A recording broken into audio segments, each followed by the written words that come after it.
கொம்புள்ளாத எருமமான மாதிரி தெரியுது. என்னப்பா உனக்கு தேவை 7 லட்சம் தானயா?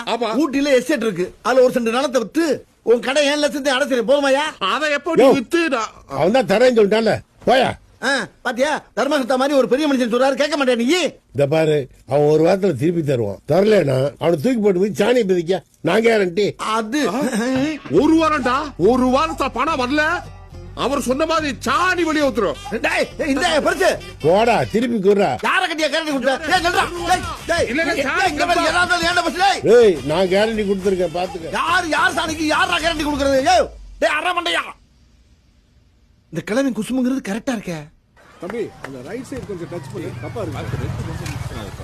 என்ன சார், ஸ்கூல் சவுத்துல விளம்பரம் புதுசா இருக்கு? சரவண சார் தான் ஐடியா பண்ணி ஷூ கம்பெனில ஸ்பான்சர் வாங்கிட்டாரு. அவங்களுக்கு விளம்பரம், நம்ம பசங்களுக்கு நீங்களே பாருங்க.